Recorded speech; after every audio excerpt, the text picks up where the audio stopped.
ಬೆಳಗಾವಿಗೆ ಕೇಂದ್ರ ಸರ್ಕಾರ ಅನ್ಯಾಯ ಮಾಡಿಲ್ಲ. ಬೆಳಗಾವಿಗೆ ಬರಬೇಕಿದ್ದ ರೈಲ್ವೆ ಯೋಜನೆಯ ಕುರಿತು ಕೇಂದ್ರ ಸರ್ಕಾರ ಅನ್ಯಾಯ ಮಾಡಿಲ್ಲ ಎಂದು ರಾಜ್ಯಸಭಾ ಸದಸ್ಯ ಈರಣ್ಣ ಕಡಾಡಿ ಹೇಳಿದರು.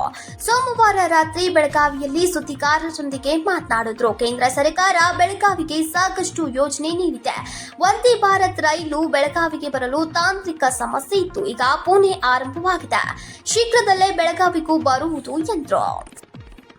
ಬಂದ ನಂತರ ಏನು ಫ್ಲಡ್ ಆಗಿತ್ತು ಆ ಫ್ಲಡ್ ಸಂದರ್ಭದೊಳಗೆ ಮಕಂದರು ಆ ಫ್ಲಡ್ ಸಂದರ್ಭದಲ್ಲಿ ನಾವು ವಿನಂತಿ ಮಾಡಿದ್ವಿ, ರೋಡ್ ಎಲ್ಲ ಬಂದಾಗ ಸರ್ ಇಮಿಡಿಯೇಟ್ ಟ್ರೈನ್ ಬಿಡ್ಬೇಕಂತೇಳಿ. ಈಗೂ ಆ ಟ್ರೈನ್ ಓಡಾಡ್ತಾ ಇದೆ.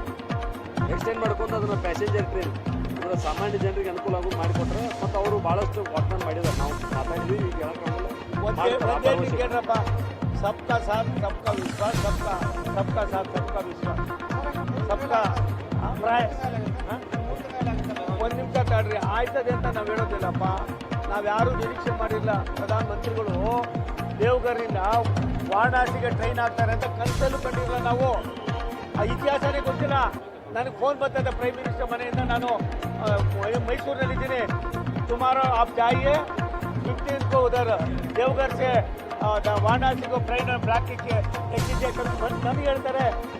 ಅದೆಲ್ಲಿದೆ ಏನಂತ ಅಲ್ಲಿ ಹೋದ್ರೆ ಜಾರ್ಖಂಡ್ನಲ್ಲಿ ಅದೊಂದು ದೊಡ್ಡ ಐತಿಹಾಸಿಕ ಹಿನ್ನೆಲೆ ಇರ್ತಕ್ಕಂಥ ವಾರಣಾಸಿ ದೊಡ್ಡದು, ಅಷ್ಟೇ ದೊಡ್ಡದಿದೆ.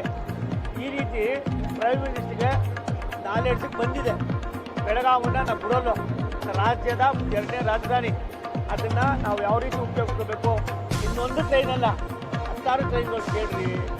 ಹುಬ್ಬಳ್ಳಿಗೆ ಎಷ್ಟು ಬರ್ತಾವೋ ಅಷ್ಟೇ ಮಟ್ಟದ ಟ್ರೈನ್ಗಳು ಇಲ್ಲಿ ಏನಿದು ಒಂದು ಡೈರೆಕ್ಟ್ ಟ್ರೈನ್ ಇದೆಯಲ್ಲ ಅದಾದ್ಮೇಲೆ ಆಗ್ತದೆ. ಒಂದು ನಿಮಿಷ, ಸ್ಪೆಸಿಫಿಕ್ ಆಗಿ ಬೆಳಗಾವಿಗೆ ಕೊಡ್ತೀವಿ. Thank you. ಬೆಳಗಾವಿಗೆ ಹೊಸ ಟ್ರೈನ್ ಕೊಡ್ತೀವಿ.